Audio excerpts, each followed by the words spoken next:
Good morning, stampers and crafters. Welcome to Tina's Crafty Ink Spot. I'm Tina. The other day, I did a post of this fun little butterfly card that features the touch of ink and also some flower and field designer paper that's gonna be going away here in just a couple days in the celebrations. Celebrations does end the end of this month. So if there is anything in this little catalog that you want, and let me tell you, I love it all. Absolutely love it all. You got the donkeys. You've got the touch of ink here, which has got this beautiful hummingbird and a butterfly. And I want to use the butterfly from this today. Mainly because he's got little legs on him, and I wanted him to appear to be standing up on the card or landing on it. So I posted the card, and I also have a PDF tutorial typed up for you. Okay, you can print this right off my blog post, and I'll attach this video to the same blog post. I got just tons of requests for a video, and I really appreciate it. Those of you that reach out and enjoy the tutorials, I really appreciate it. So let's do this, and you're going to be surprised at how simple this is. And he looks like he's standing on the card. So let's get started. So the first thing you want to do is right here under cutting and scoring. I've got all of the papers and the dimensions and the scores for you right there. And I've created that with this little pile right here. It's this simple. There's only a few things. So let's get started. We're going to bring in our stamparatus. And guess what? I forgot to bring over the stamp set. But here's our stamp set we're using today. Now, if you don't want to color your butterfly, it does come with a stamp that you can stamp over him or her, and it'll color it for you. We're just going to do some quick coloring with the Stampin' Blends markers. I wanted something bold and bright for this little butterfly, so we're going to go with some pinks and purples. And it'll also draw some pinks out of your designer paper. Let's get going. So the first thing you want to do is on your image piece, okay? Now, I would suggest using your thick white cardstock for this, okay? One, because if you notice, the butterfly hangs off of the card, so you want them to be, firm. Regular cardstock will work, but I would suggest, if you have thick, try to use it. So what we're going to do is we're going to stamp our butterfly first. And what we want to do is we want to stamp it to the top portion of our piece of paper, because we're going to be trimming part of him off. And we also want room for our shadow. So let's grab our stamp here. I just love this butterfly. It's kind of done with a sort of a sketch look, and I like that. So let's put our butterfly about right here, and we want his legs to be toward the bottom. So you pretty much want to, stamp it as close up to the top as you can. Okay. And you know me, I can't do anything without my stamparatus. It's probably a really easy one to just stamp, but I kind of use my stamparatus for everything. It's that one time that you don't use it, it didn't stamp correctly, and you're never going to line it up again. That's my world. So we're going to ink this really good. We want nice, bold black. Because when you're coloring some of these, and I may even touch it up some with some black, it just makes it a lot bolder. So I'm going to do that one more time so I have a nice thick coat of black on there.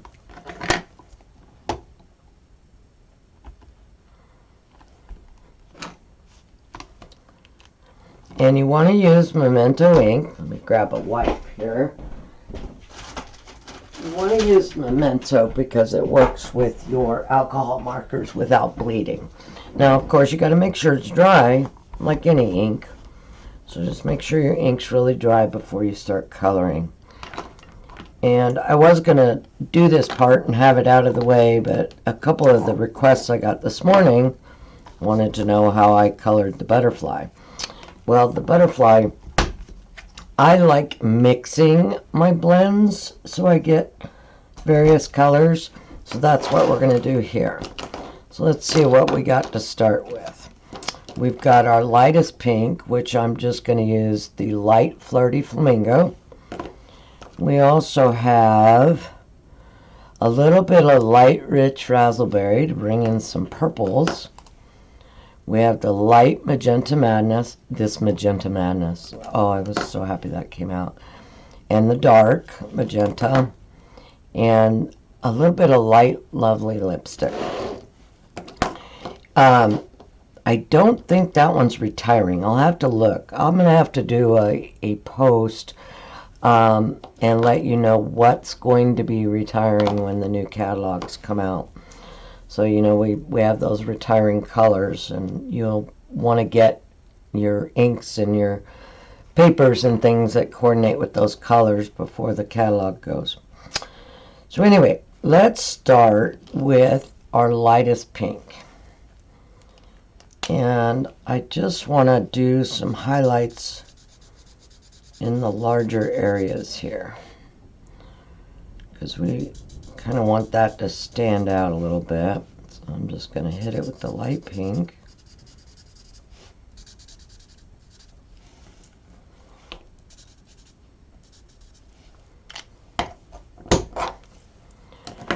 Now let's blend a little with our lovely lipstick. Bring in a little bit of the dark. Now going over the different colors with each other will not hurt your markers at all. If you're concerned that it may have picked up another color, you just simply wipe the tip and you're good to go.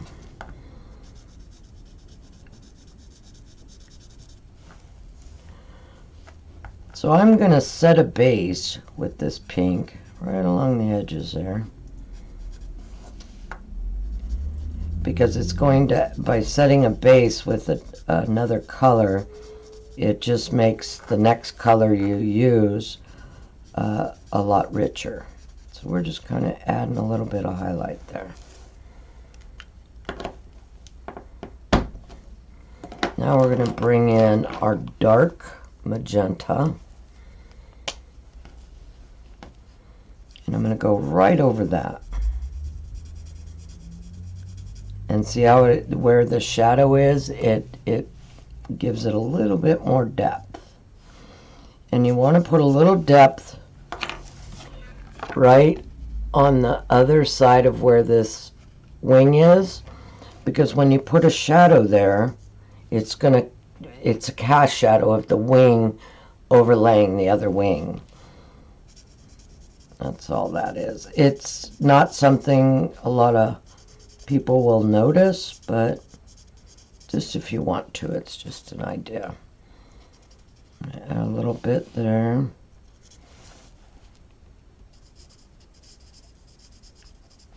And I'm doing kind of jagged edges there, because that just helps when you're blending.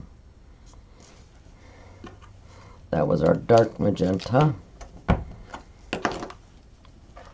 Now I'm going to add a little bit of the light magenta right over that seam there. Just gives you a little bit of transition.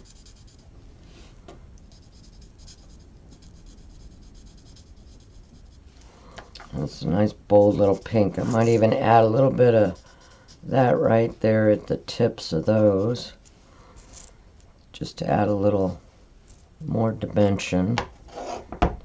Then I want to bring in the raspberry, which is the purple, just to bring a little bit of purple to the tips of these wings.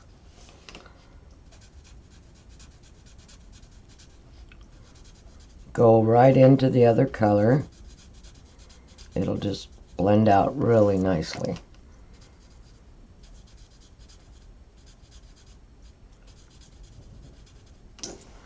And look at that, he's that quick. I'm going to go ahead and take this one and go right over that shadow again, right there. So we know that that wing is overlapping. Okay. Now, personally, you could leave this just like it is. I always keep a white gel pen, just because I like to add the bold of the white. And I'm just going to go over those little white areas just a little bit, just to add a little more depth. Oh, I forgot the body. Let me grab a marker. And all I'm going to use on this one is the light basic black, okay? And when I do that, I'm going to leave a couple little areas white still. And all that's going to do is make it look like a white, a light reflection. Okay. Touch up my black there a little bit. I'll go back over that with the white gel pen again to make those a little bit bolder.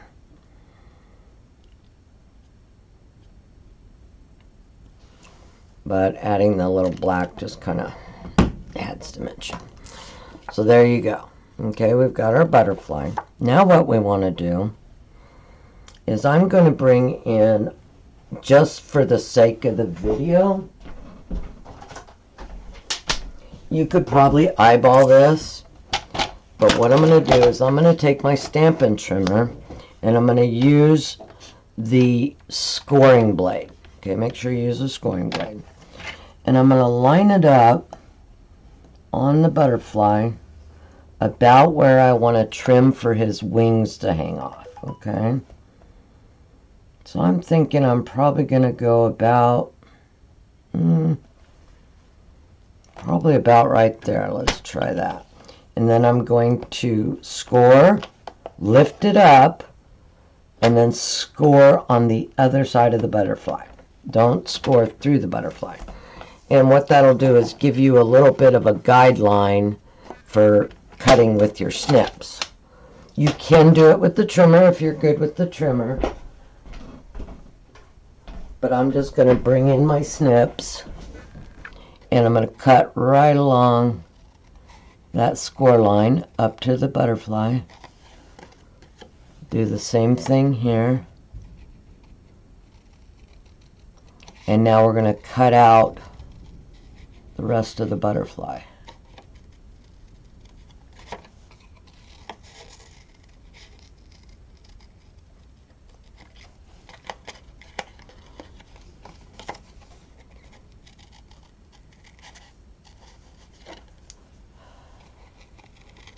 He's pretty easy actually to fussy cut.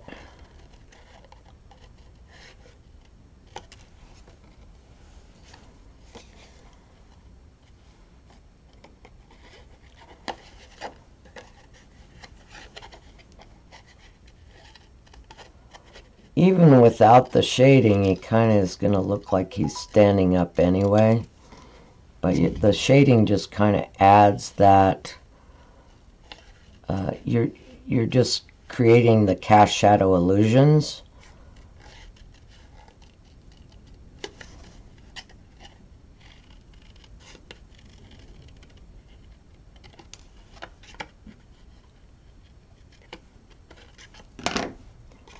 A little bit of white there. There we go.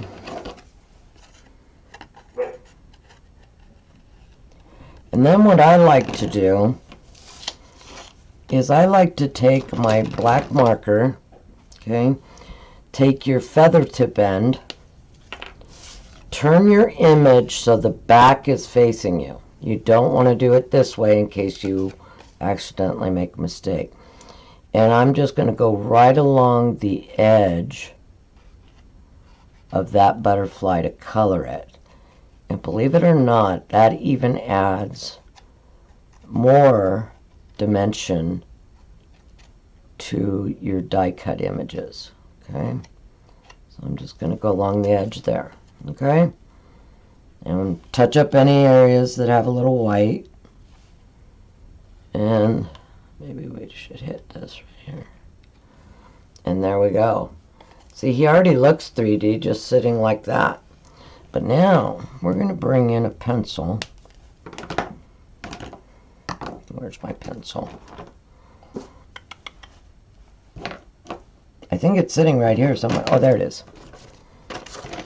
Now, if you have regular colored pencils, you can use those here. This is a gray colored pencil. That's all it is. And what I'm going to do, and I also have an eraser, got a spot on there, is I'm going to take, and your darkest area is going to be where the butterfly touches the paper first. Okay? So that's your darkest area. And then just kind of, but I'm going to change this just a little bit. I'm going to do it. Now you can do it straight across like that. Or you can do it where his rear end isn't touching the ground yet. So you would go across your legs, okay? And then here's the shadow of his body. And then take and create the shadow of his wings, okay? Just lightly sketch it. You might have an antler or a, let me see if I can zoom in on this for you. It might help a little. Let's see, how do we zoom here?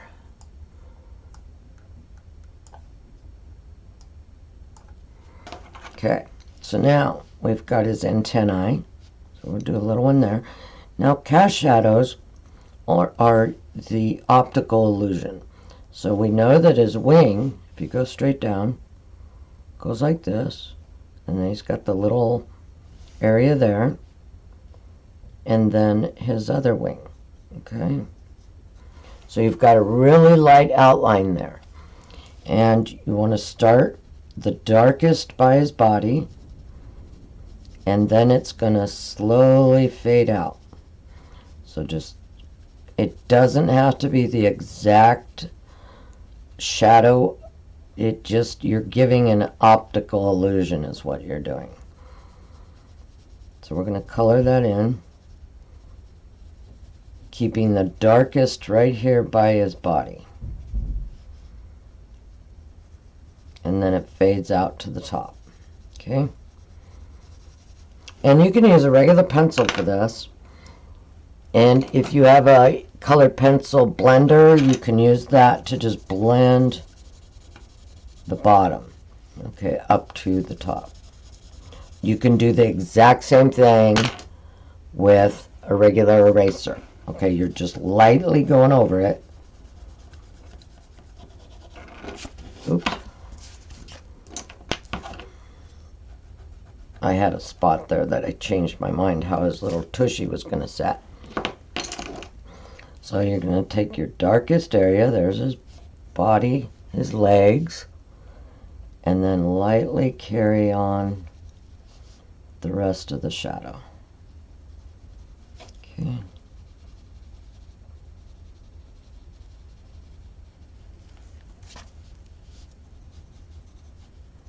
Okay, now I want that shadow to fade out closest to me. And you can use your eraser to create your shape too. Just kind of use your eraser to create your shape. And I'm going to lighten that up. Got it a little dark right there.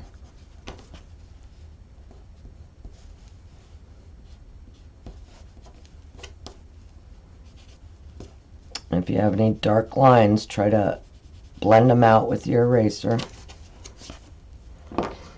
You can use your regular lead pencil to get your darker illusion area. Just lightly hitting it on your paper there. Okay.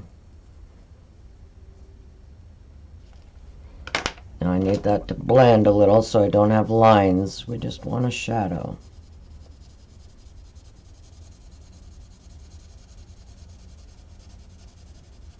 You can do this also if you don't have a eraser or a colored pencil blender. You can also take a cotton ball or a Kleenex and just rub it, or even your finger would rub it, but you might have oil on your fingers, so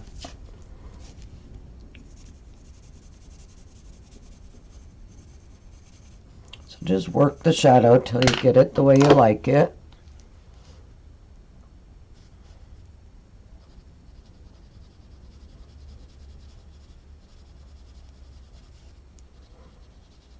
You can do this with any images you have.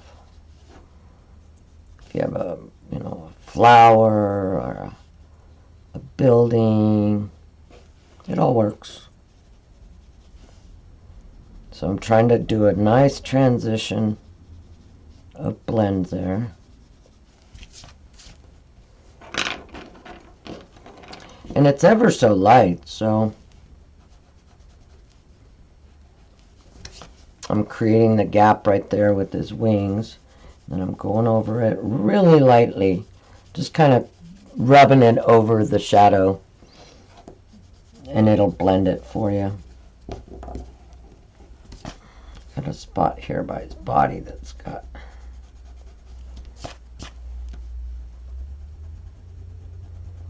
because I want it to look like he's just landing.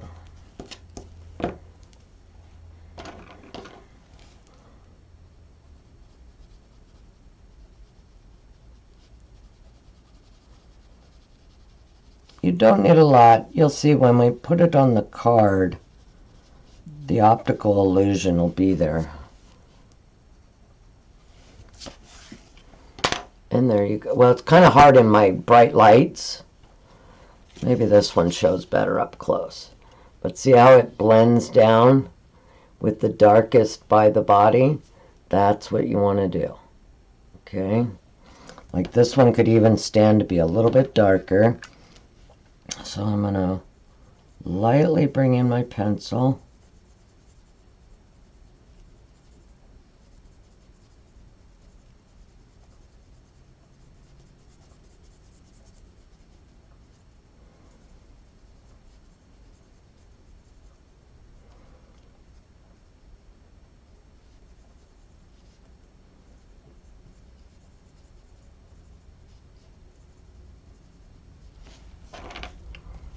Okay, now you can either do that or your blender, and you're just actually trying to get rid of any lines is all you're doing.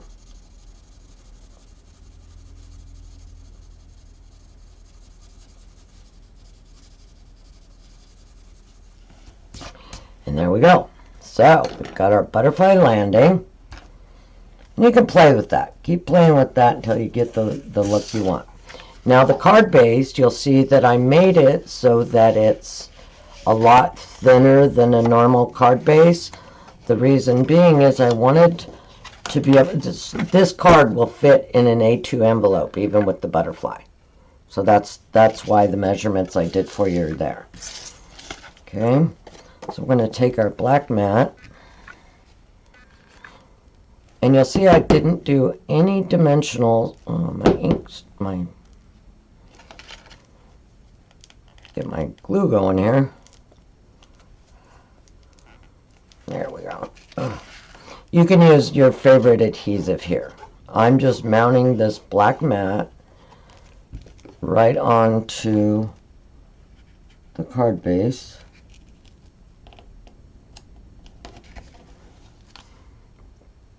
Lining it up.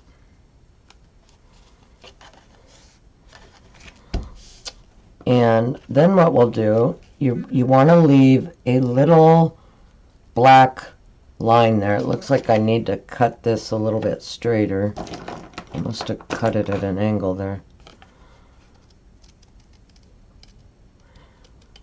But the black mat will add, it just adds a little bit of dimension there. See what I'm saying? Gives it a little more optical illusion. Okay. Now I'm going to go ahead and put this on there so I know where to stamp my greeting. And I'm only going to put glue on the base here, because remember your butterfly is hanging over the top.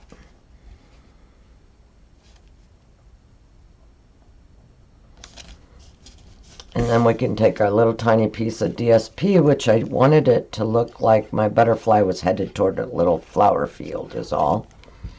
Because your focal part is your butterfly. That's kind of what you're going for there.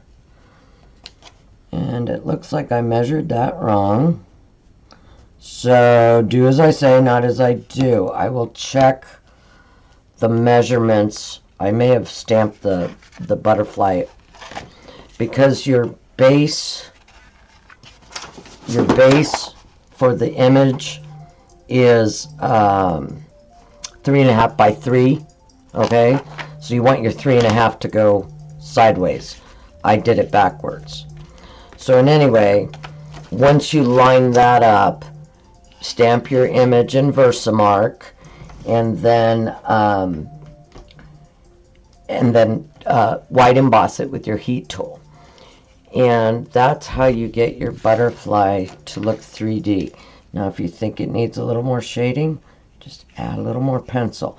But remember, closest down here toward the viewer is going to be lighter than right at the body where the butterfly is landing. So just add your pencil, and then you can even take your finger, rub it in. Try not to go too far out, but it just gets rid of the lines, and you end up with a butterfly that looks like it's landing. And you can adjust your shadow by actually just removing any of it you need, and you have your shadowed butterfly. So basically that's how simple this is, and this is what your card will look like from the top. Fits right into an A2 envelope. I did put a little bit of Wink Stella on this one to add a little accent. I added the white gel pen to the dots on the wings just to make it a little bolder. And when you add the Wink Stella, it's going to really darken these blend colors. It'll just kind of deepen it. And there's your shadow. And if you're looking at it from far, it looks like that butterfly is literally popped up on your card, but it's not. But when it's sitting on a table, it also looks like the butterfly has just came and landed. That's the whole tutorial. I apologize for cutting this wrong, but do as I say, not as I do. I could have adjusted my DSP size to fit that. As a matter of fact, it probably would have looked better with a little bit bigger piece of DSP. You could add ribbon, you could do anything you need to do here. But there you go. That's the tutorial.